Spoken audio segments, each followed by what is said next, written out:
Muy buenas noches, bienvenidos de nuevo a su programa Acción Positiva. Es un verdadero gusto poder estar con ustedes y muchas gracias por abrirnos la oportunidad de compartir temas muy importantes para Guatemala. Realmente para nosotros en Acción Positiva es un motivo de satisfacción estar hoy acá, como lo hemos hecho por los últimos 9 años. Son increíblemente ya 9 años que tenemos de estar sirviendo a Guatemala, de estar llevando un mensaje que lo buscamos sea positivo. Nunca nos hemos enfocado en destruir gente, en atacar gente, en señalar lo negativo, sino que nuestro esfuerzo ha sido siempre buscar lo que hay de positivo, incluso en situaciones sumamente difíciles o sumamente problemáticas. Naturalmente en Guatemala es muy frecuente que nosotros encontremos situaciones problemáticas. Es más, en estos 9 años hemos vivido, pues diríamos, un sube y baja y una tremenda cantidad de circunstancias. Sí. Pero realmente lo que ha pasado en estos últimos días, yo tengo acá en mis manos ejemplares de Prensa Libre, de uno de los periódicos de mayor circulación en Guatemala, que lo hemos visto también en otros de los medios. Y en la de un día, pues dice que el gobierno establece un estado de prevención. Y al día siguiente que el gobierno anula ese polémico decreto. Es decir, algo que en otros países lleva una enorme cantidad de tiempo para pensarse, para hacerse, aquí en Guatemala lo hacemos con una velocidad totalmente irresponsable, lo cual verdaderamente nos causa una tremenda preocupación. En la lucha que ha tenido Guatemala, desde la plaza, desde ese despertar ciudadano, desde esa primavera que hemos visto a partir de marzo del 2015, lo que usted espera, lo que esperamos nosotros, los que esperan todos los guatemaltecos dentro y fuera de las fronteras, es ese país diferente, ese país en el cual prive una verdadera democracia, prive una verdadera vocación de servicio por Guatemala, porque nosotros ya no podemos seguir reaccionando y actuando a la ligera, actuando totalmente irresponsablemente. Entonces tenemos que hacer algo diferente. Pero para tocar este tema de este exabrupto, pudiéramos decir, que ha habido en nuestra vida nacional y que tanta preocupación nos ha causado, nosotros en este programa, personalmente soy miembro de la Cámara Guatemalteca de Periodismo, que junto con otras de las cámaras y asociaciones periodísticas guatemaltecas tienen una verdadera vocación de informar. Son honestas en su mayoría, sabemos que siempre hay elementos que no, pero buscamos llevar la verdad. Y la apertura que se ha venido produciendo, ahora la inclusión de los nuevos medios digitales que nos han abierto ventanas tan grandes, hacen que el guatemalteco pueda expresar su opinión. Y nos preocupó enormemente lo que está sucediendo. Pero ya me alargué mucho en la introducción, porque quiero presentar a mi invitado, al licenciado Giovanni Frati. Bienvenido, muchas gracias, Giovanni. Doctor Arredondo, muchas gracias. Parabienes y una gran felicitación al esfuerzo de estar ya 9 años al aire, doctor. Yo que he estado en otros medios y en otros canales, sé lo duro que es mantenerse y la vigencia en medios. Y yo creo que, como usted lo ha dicho muy bien en su introducción, este programa se ha caracterizado por esa actitud propositiva que yo celebro mucho, doctor. Muchas gracias, Giovanni. Es abogado notario, es un periodista independiente con una valiente participación. Algunos no estarán de acuerdo con todo lo que dice, otros sí, pero obviamente ese es el objetivo de la discusión que nosotros tenemos que vivir. Pero Giovanni, sí, yo me refería a lo que ha sucedido recientemente, en el cual un día tenemos un estado de prevención y al día siguiente cambió. Entonces dice uno, bueno, pero ¿y en qué estamos en este país? Pues ¿con qué irresponsabilidad se pone al país un día fuera del orden constitucional y al día siguiente se le restablece por razones totalmente banales? Sí, y es que fíjese, doctor, que yo quisiera hacer, digamos, una línea de tiempo, un timeline ahí de todo lo que ha venido pasando, porque, digamos, el primer terremoto, digamos, que la opinión pública recibe, me parece que fue el 13 de septiembre, cuando el presidente mismo anuncia ante la opinión pública que podrían haber algunos parientes cercanos involucrados en algún mal manejo o en algún tema de corrupción y hace, digamos, un anuncio preventivo. De ahí se da el feriado largo, digamos, del 15 de septiembre, jueves me parece, viernes 16, 17, pasamos 4 o 5 días de un feriado nacional.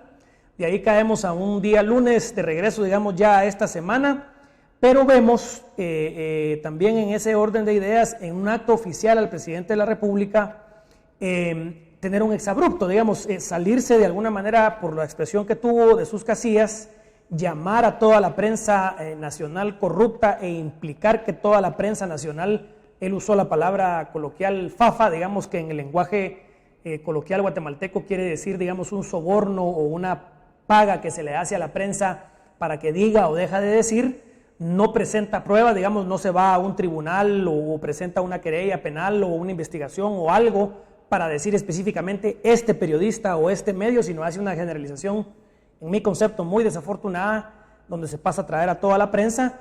Después de ese exabrupto se pone a bailar en el Palacio Nacional, un baile, me parece, caribeño, que yo obviamente tengo mucho respeto por las culturas, digamos, y las tradiciones de Guatemala, pero no me parece, digamos, en un acto protocolario que tengo idea era un tema de la seguimiento de los acuerdos de paz, un presidente, digamos, de traje y corbata, no sé, por temas de protocolo, pues tal vez pudo haber sido algo desafortunado, ¿verdad? Y después anuncia que viaja a Nueva York a la Asamblea General de Naciones Unidas y antes de irse deja firmado un acuerdo gubernativo donde suspende, como muy bien hablábamos antes de la grabación, suspende la libertad de asamblea, suspende la libertad de prensa, suspende la libertad de locomoción y lo hace, digamos, con una excusa que alguien podría decir también puede ser interpretada como algo burdo, aunque no haya sido ese el intento, ¿verdad, doctor? De hacerlo en todo el territorio nacional. Además, que suspende la ley de compras y contrataciones y permite la posibilidad de hacer compras a dedo, digamos, o sin licitación en todo el país, prácticamente para todas las dependencias de Estado. Entonces, digamos, yo, ¿por qué hago esta línea del tiempo o este timeline? Porque, digamos, si uno mira la cantidad de decisiones, se da cuenta que empieza a acelerarse de alguna manera las decisiones equivocadas, muy repetidas, muy temprano y muy rápidamente ante la opinión pública. Digamos, muchos matutinos y medios electrónicos han hecho ver que se puede caracterizar a este gobierno como un gobierno que se retracta. Hace una cosa, se da cuenta que se equivoca y se retracta. De ahí hace otra, se mira que hay una reacción pública o mediática contraria y se vuelve a retractar. Entonces, en este caso, que es el caso que nos ocupa inmediato, que es el tema del vicepresidente, presidente en funciones, que se retracta, pues yo lo saludo. Yo creo que esa es una buena cosa, darse cuenta que uno se equivoca y retractarse. Pero el problema, doctor, es que ¿por qué hacer algo tan mal hecho desde el principio?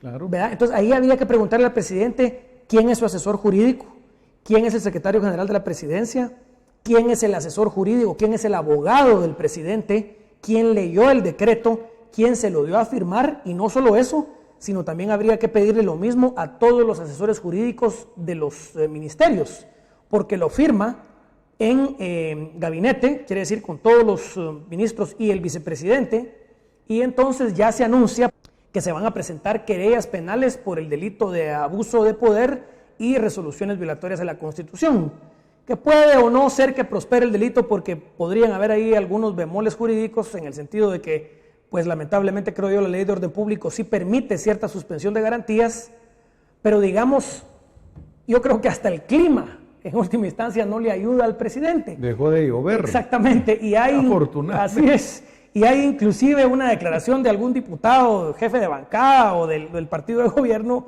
que dice ante los medios de comunicación, incluso de manera hasta jocosa se podría decir, que entonces el decreto presidencial no funciona porque no llovió.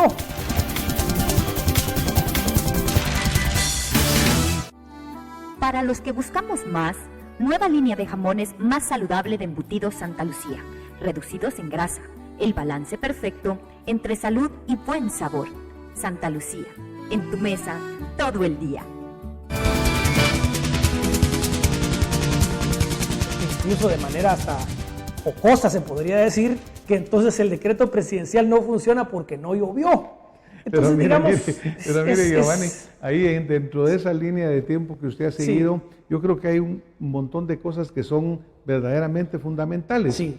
Yo mencionaba en la introducción el hecho de que cuando salimos a las plazas públicas, así ahí es, tuvimos la oportunidad de compartir ahí nos con vimos, usted sí, muchas veces. El espíritu de ello era, queremos un país diferente. Así es. Queremos funcionarios diferentes. Así es. El señor presidente Amy Morales. Y esa fue la promesa de campaña. Esa fue la promesa de campaña, y en realidad no sé si fue la promesa o fue la coyuntura, porque realmente prácticamente el guatemalteco llegó a estar sin otra opción que la opción que parecía el camino. Así es. Pero estarán entendiendo nuestros funcionarios, pues por lo que hacen, pareciera que no, el hecho de su alta posición, de su alta designación. Yo creo que usar un lenguaje para un señor presidente que llame fafero a toda la prensa, sin tener un señalamiento, verdaderamente es irresponsable. Entonces, tal vez la primera pregunta sería, ¿cómo hacemos para que nuestras autoridades asuman la responsabilidad? Porque es muy sabroso agarrar el cargo, ¿verdad? Y pues pasar con la banda presidencial y oír la granadera. Pero eso no es simplemente. Hay una enorme responsabilidad.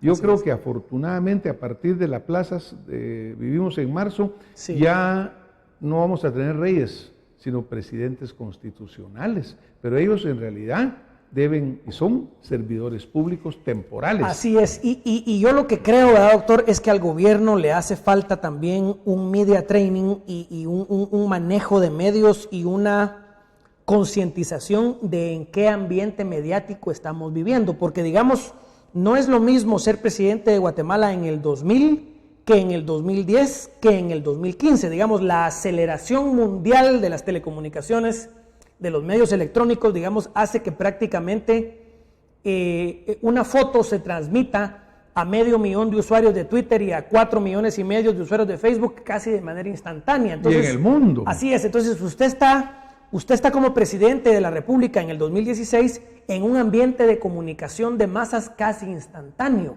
donde digamos en Twitter se oyen las noticias antes de que salgan en la radio, que antes era el medio más rápido que existía. Claro. Porque digamos en televisión habría que esperar al noticiero de la mañana o al noticiero de mediodía o al noticiero de la tarde. Eso ya no es así, sino que entonces el gobierno debe darse cuenta que vive en un ciclo de noticias de 24/24, 7 días a la semana, 365 días del año, y no le dimos luna de miel a este gobierno. Este gobierno entró prácticamente con una crítica instantánea porque la opinión pública está muy ofendida, y tiene toda la razón del mundo, con todos los detalles que nos han dado en los juicios de corrupción por la línea, por TCQ, por los financistas de campaña. Y esperaba mucho más. Exactamente, pero, una ejemplo, expectativa Giovanni, altísima. Por ejemplo, Giovanni, recientemente también se dio que aparentemente hubo, no aparentemente, pero hubo una reunión en la cual se llamó a los tuiteros a que asistieran a la casa muy presidencial. Sí. Entonces, decir, como era esto un intento de decir, miren ustedes, escriban esto, no escriban esto. O ya no me den tan duro. O ya no me den tan duro. Sí. Es decir, también como usted bien lo señala, maniobra desafortunada. Así porque, pues obviamente no fue aceptada, fue rechazada.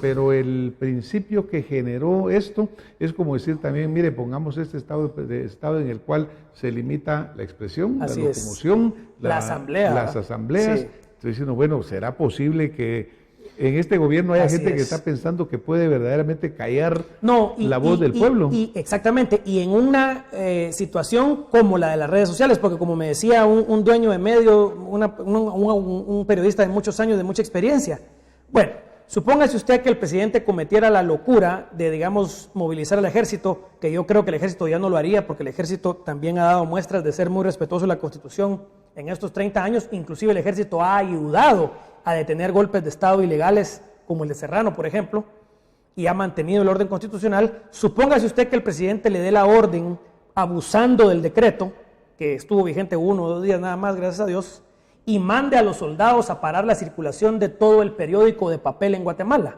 Bueno, está bien, paran la circulación en papel. ¿Cómo van a parar Facebook? ¿Cómo van a parar Twitter? ¿Cómo van a parar, digamos, Instagram? ¿Cómo van a parar los...? Es imposible, a menos que le diera la orden el presidente a las telefónicas que dejaran de transmitir, lo cual sería una orden ilegal que no tendrían por qué cumplir ni la CIT ni las telefónicas. Entonces, digamos, en un siglo XXI, con las telecomunicaciones que existen, gracias a Dios también, porque eso es muy bueno, como usted lo decía, doctor, ya no hay tiranías, o cada vez es más difícil que hayan tiranías, porque la comunicación cada vez es más masiva y más global, sino que no, aunque tenga esas potestades, el presidente, gracias a Dios, ya no las puede operativizar, ya no puede, digamos, con la fuerza de las armas o de la represión, evitar que la gente se informe. Y entonces, lo que un presidente, creo yo, debería hacer en ese ambiente es, primero, tener un manejo de medios magistral. Y no me parece a mí que tenga a su alrededor la presidencia los asesores necesarios para manejar de esa manera elegante, digamos, o más diestra la comunicación presidencial, que en mi opinión debería o debe ser una de las oficinas más importantes de gobierno, porque se gobierna de alguna manera también con los medios. Entonces, algo que estoy un poco en desacuerdo con usted aquí, sí, Giovanni, pues un poco, en el sentido de que obviamente parte del problema que se da cuando hay esos manejos magistrales, sí, es que se vuelve, entonces sí, gobiernos mediáticos. Así es. Y nosotros lo que queremos son gobiernos que tengan programas reales, que sepan a dónde van, que un tengan gobierno más de hechos, digamos. Un gobierno de sí, hechos. Pensemos en el gobierno anterior. Sí. Veamos la cantidad enorme de fondos que invirtió el Partido Patriota en publicidad. Sí. Entonces, pues tampoco eso queremos, pues. Entonces yo Así diría es. que lo Hizo magistral un manejo de 220 millones de sería sí, manejar magistralmente, pero ya verdaderamente al país. Así es. Con planes reales, sobre con programas, sobre una base de hechos, ¿verdad, doctor? Entonces, digamos, de hechos. Sí, estamos de acuerdo en el sentido de que, digamos, no puede dejarse una comunicación magistral o una comunicación bien hecha, pero esa comunicación solo se puede hacer si hay hechos de gobierno que la respalden. Pero digamos, tenemos una reforma fiscal fracasada, nombramientos de ministros, algunos de ellos desastrosos, con declaraciones que inclusive se vuelven chiste y mofa en las redes sociales. Tenemos, primero se va a hacer un desfile militar para el 30 de junio, después ya no. Se va a hacer, un paquete fiscal, después ya no.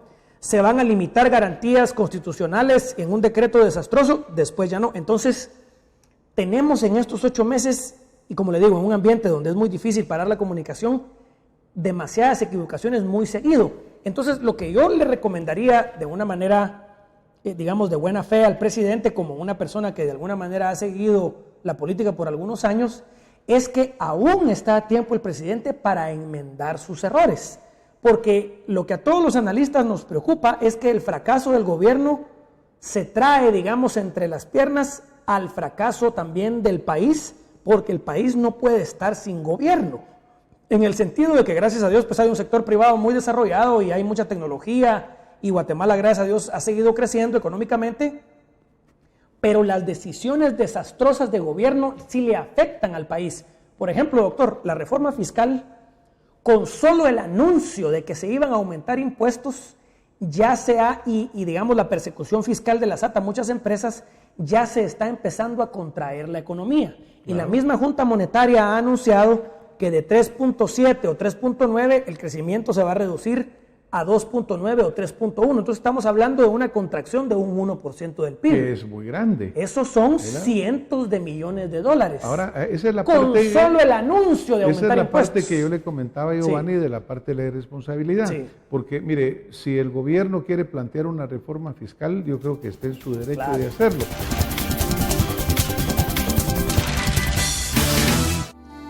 Para los que buscamos más, nueva línea de jamones más saludable de embutidos Santa Lucía, reducidos en grasa, el balance perfecto entre salud y buen sabor. Santa Lucía, en tu mesa todo el día. Si el gobierno quiere plantear una reforma fiscal, yo creo que está en su derecho de hacerlo. Tendrá que sustentarla, tendrá que tener. Pero otra vez, la debe comunicar. Pero lanzar un globito. Así es. Con ese impacto, yo creo que esa es la parte irresponsable. Porque como usted muy bien señala, Guatemala es un país extraordinario. Así es. Usted hablaba de tasas del 3.9, me recuerdo que estábamos en 4.2, en medio de una situación que veía uno cómo crece Guatemala. Por encima de México, Cuba, Brasil, Costa Rica, o sea, ha sido una tasa de crecimiento muy noble a pesar de todo. Pero lo que sí debe darse cuenta es que el gobierno sí la puede afectar gravemente. Y la está afectando. Así es. Por eso es que es la parte que debemos de decir, miren, aquí dónde dejamos nosotros de estar o dónde queda el poder ciudadano, ¿verdad, Giovanni? Porque digamos que la plaza, muchos dicen, no fue la plaza la que votó al presidente. Sí. Creo que obviamente no, hubo muchos otros factores externos, factores que internos, se juntaron. Sí. Pero obviamente la plaza fue un resonador, fue fundamental. Sí. Ahora pareciera de nuevo que estamos en un gobierno sumamente diríamos irresponsable, con el respeto, si se quiere, a sus funciones, pero ha sido irresponsable, porque poner en peligro, muy improvisado, lanzar este decreto, lanzar la reforma, y después, no, miren, vamos para atrás en la reforma y la vamos a estudiar muy bien. Yo creo que eso es grave. Porque había que haberla estudiado antes, ¿verdad, doctor? Total, y no solo eso, sino muchos economistas con experiencia, muchos que han sido exministros de finanzas, le recomendaron al actual ministro de Finanzas que primero la explicara. No digamos, no, entonces yo no voy a hablar con nadie, el CACIF está pidiendo diálogo, no lo vamos a hacer, no vamos a hablar con las organizaciones sociales, no vamos a explicarle a nadie lo que vamos a hacer, sino de una vez el Ejecutivo va y se presenta de manera intempestiva con el paquete al presidente del Congreso. Entonces, digamos, eso lo que demuestra es que no hay un manejo político. Y para, como se dice en el dicho coloquial, ¿verdad, doctor? Para hacer pan se necesitan panaderos. Pero me preocupa para hacer política se necesitan políticos. Pero me preocupa que ni político ni técnico, entonces, porque está bien, pensemos que hayan sido políticamente incorrectos y mire, aquí traigo un paquete. Sin explicación y sin pero nada, un paquete bien hecho, un paquete de calidad, un paquete que verdaderamente soportara la crisis o la crítica. Pero aquí nada. A la primera, eso cayó, miren, vamos para atrás y se acabó. Y otra vez, va, doctor, digamos, se le puede perdonar al ministro, porque tampoco, digamos, la crítica no puede ser irracional y criticar todo y por todo. Es un ministro nuevo, es un muchacho joven, a mí me parece que es un técnico y un economista con una educación bastante adecuada para el cargo, etcétera. Pero, digamos, sí se le puede decir que es un ministro nuevo o novato y entonces pues cometió el error de apresurar la reforma. Entonces, eso es un error, no es una catástrofe, se puede arreglar, deberían, digamos, eficientizar el cargo y el gasto, y se había visto muy bien que el gobierno, hay que decirlo porque eso estaba muy bien, hubiera implementado una política de contención del gasto desde el primer día de gobierno y así se habían mantenido. Y entonces le entran al gobierno nuevos recursos por la recaudación de la SAT, pero, digamos, no se es consistente. Yo hubiera esperado 1 o 2 años de contención del gasto y entonces, con una caja fiscal ya más sólida, destinar recursos, por ejemplo, a subsanar el problema de comunicaciones. Pero en comunicaciones se nombra a funcionarios o que tienen visos de corrupción o que son contratistas del Estado o que no tienen experiencia. Y entonces tampoco no estamos viendo una construcción de carreteras o una reparación de carreteras adecuada. Por ejemplo, yo que me he desplazado un par de veces este año al interior del país, he visto la carretera, una de las carreteras principales, que es de Guatemala a Quetzaltenango, muy deteriorada. Y otra vez que tuve que ir por cuestiones académicas a Mazatenango, la carretera de Guatemala a Escuintla y conexión con México por la costa sur, también muy deteriorada. Claro. Entonces, digamos, no se mira un manejo, sino que se miran muchos errores. Entonces, lo que el presidente debe entender, creo yo, es que se le pueden perdonar los errores de buena fe.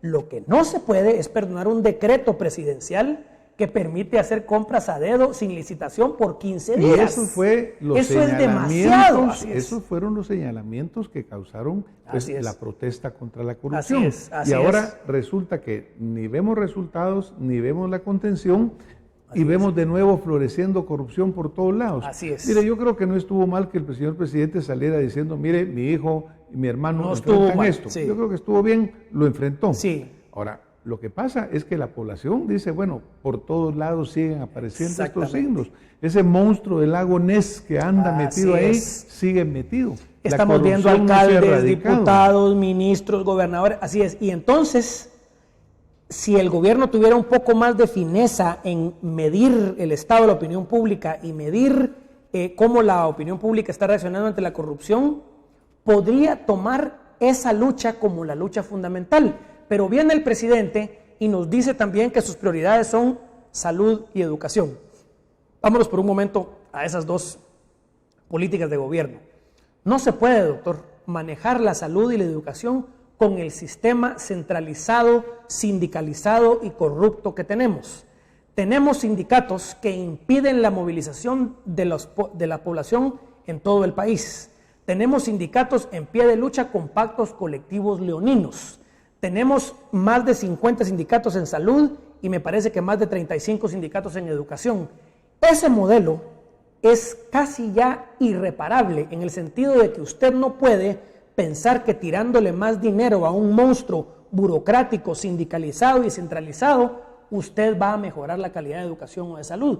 Preferiría yo que le trasladáramos la educación y la salud a las 340 municipalidades del país. Una efectiva descentralización. Así es, y que entonces los ministerios solo supervisaran la calidad de la educación y de la salud y se redujera la planilla sustancialmente para que entonces ese presupuesto mejor lo ejecutaran las municipalidades, a tener estos dos monstruos, uno de 14,000 millones de quetzales y otro de 6,000 millones de quetzales en educación y en salud, para manejar grandes cantidades de trabajadores sindicalizados que a cada momento detienen el país completo. Y que ahí vemos los resultados. Entonces, ¿verdad? digamos, y que usted puede seguir tirando un montón de dinero. Que ya lo hacemos, puede seguir ¿verdad? incrementando el presupuesto de educación. Por miles. Que igual va a quedar exactamente en el mismo punto. Giovanni, desafortunadamente usted sabe muy bien que en la televisión el tiempo va caminando y caminando aceleradamente. Si tuviéramos que hacer algunas conclusiones, digamos, de lo que sucedió con este último decreto, el riesgo en que puso la libertad de expresión que usted y yo y muchísimos periodistas en Guatemala defendemos, ¿cuáles serían sus conclusiones, Giovanni? Sí, yo creo que el presidente, digamos, sí puede y debería, porque errar es de hombres, pero enmendar es de sabios, dice el dicho.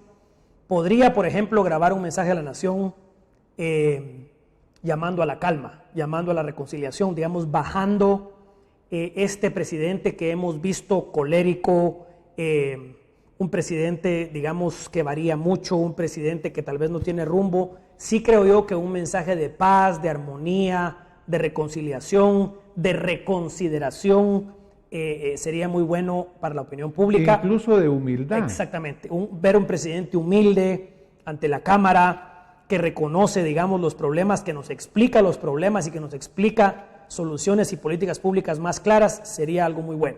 Segundo, necesariamente alguien adentro de la presidencia tiene que pagar por el error del decreto. El decreto estuvo muy mal redactado, estuvo muy mal explicado, y creo yo que alguien en la comunicación presidencial o alguien en la asesoría jurídica presidencial falló.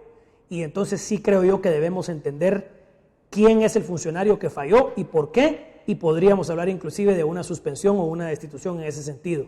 Pero lo más importante, doctor, es que no puede el guatemalteco seguir percibiendo a un presidente o a un gobierno de la República, o como usted muy bien lo decía, a una institucionalidad que no tiene rumbo.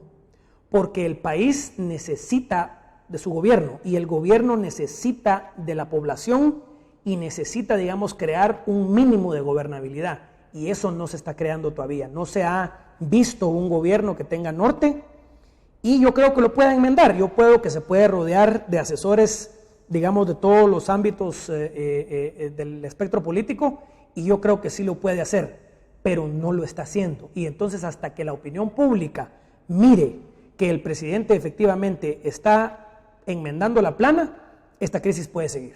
Pues Giovanni, muchísimas gracias a ustedes que nos han estado acompañando esta noche.